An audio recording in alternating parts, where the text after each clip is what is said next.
Assalamualaikum warahmatullahi wabarakatuh. Perkenalkan, nama saya Rifai Madani, NIM 210221556. Baik, saya akan mempresentasikan PTT saya sendiri yang berjudul Perkembangan Teknologi Informasi dan Komunikasi ICT dalam Sektor Publik.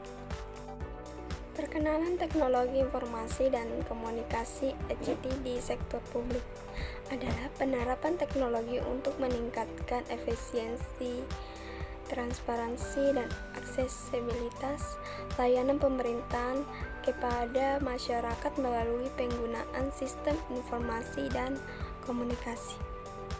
Peran ICT dalam transformasi sektor publik. 1. Meningkatkan efisiensi operasional dengan otomatisasi proses dan pengolahan data. 2. Meningkatkan transparansi data akuntabilitas dengan menyediakan akses informasi yang lebih luas kepada masyarakat. 3. Meningkatkan layanan publik dengan mempercepat proses pengambilan keputusan dengan memberikan akses yang lebih mudah kepada layanan masyarakat. Manfaat penerapan ICT di sektor publik. 1. Meningkatkan efisiensi dan produktivitas operasional pemerintahan melalui digitalisasi proses bisnis dan layanan. 2. Mempercepat penyampaian informasi dan layanan kepada masyarakat secara real time dan transparan. 3. Memudahkan pengumpulan, pengolahan, dan analisis data untuk mendukung pengambilan keputusan yang berbasis bukti. Tantangan implementasi ICT di sektor publik. 1. Budaya organisasi. 2. Ketersediaan infrastruktur. 3. Keamanan data. Strategi penerapan ICT yang efektif. 1. Perencanaan strategis. Mengembangkan rencana strategis yang matang dengan mempertimbangkan kebutuhan organisasi, kemampuan sumber daya, dan perkembangan teknologi terkini. 2. Kepemimpinan dan budaya organisasi. Membangun kepemimpinan yang mendukung transformasi digital dan pengembangan budaya organisasi yang terbuka terhadap inovasi teknologi. 3. Pengolahan perubahan. Pengolahan perubahan dengan baik memulai pelatihan, sosialisasi, dan keterlibatan pemangku kepentingan untuk memastikan adopsi ICT yang efektif. 4. Tata kelola ICT. Menerapkan tata kelola ICT yang kuat, mencakup kebijakan standar dan proses yang jelas untuk mengoptimalkan penggunaan teknologi. Tata kelola ICT di sektor publik, yaitu 1. Kebijakan dan standar. 2. Koordinasi dan kolaborasi. 3. Manajemen risiko. 4. Pemantauan dan evaluasi. Keamanan dan privasi data dalam penggunaan ICT. Penggunaan ICT di sektor publik membawa tantangan terkait keamanan dan privasi data yang dikelola.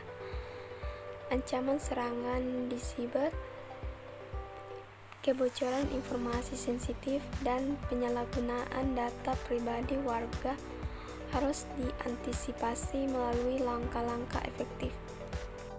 Peningkatan transparansi dan akuntabilitas melalui teknologi informasi, yaitu 1. Keterbukaan data. 2. Pelacakan kinerja. 3. Partisipasi publik. 4. Deteksi dini penyimpanan. Pengembangan kompetensi SDM dalam pengolahan ICT, yaitu 1. Pelatihan keberlanjutan. 2. Sertifikasi keahlian. 3. Kolaborasi interdisipliner. 4. Pengembangan karir. Kolaborasi dan kemitraan dalam pengembangan ICT sektor publik, yaitu 1. Strategi sistem. 2. Berbagi infrastruktur. 3. Pengembangan aplikasi. Strategi ICT dalam proses pengambilan keputusan di pemerintahan. 1. Analisis data. 2. Visualisasi informasi. 3. Sistem pendukung keputusan. tren dan inovasi teknologi untuk sektor publik, yaitu 1. Kecerdasan buatan, 2. Internet of Things, 3. Blockchain. Beberapa pertanyaan dari teman saya, yaitu dimana pertanyaan dari Izatul Isma, bagaimana implementasi keamanan dan privasi data dapat dijaga seiring dengan adopsi teknologi informasi yang semakin luas dalam penyelenggaraan layanan publik. Dimana jawabannya itu, dengan langkah-langkah ini, keamanan data privasi dapat dijaga secara efektif meskipun adopsi teknologi informasi semakin meluas. Dalam penyelenggaraan layanan publik, implementasi yang konsisten, komprehensif dari langkah-langkah ini akan membantu mencegah dan mengatasi berbagai ancaman keamanan serta melindungi data pribadi penggunaan layanan publik. Selanjutnya, pertanyaan dari Andini, di mana pertanyaannya itu apa saja keuntungan menggunakan teknologi informasi dan komunikasi dalam bidang organisasi instansi. Jawabannya itu, secara keseluruhan strategis, teknologi informasi dan komunikasi dalam operasional organisasi dan instansi tidak hanya meningkatkan efisiensi dan efektivitas, tetapi juga memungkinkan inovasi dalam pelayanan dan pengolahan sumber daya. Selanjutnya pertanyaan dari Asifa, di mana pertanyaan itu apa saja manfaat penggunaan teknologi informasi dan komunikasi dalam penyelenggaraan pemerintahan desa.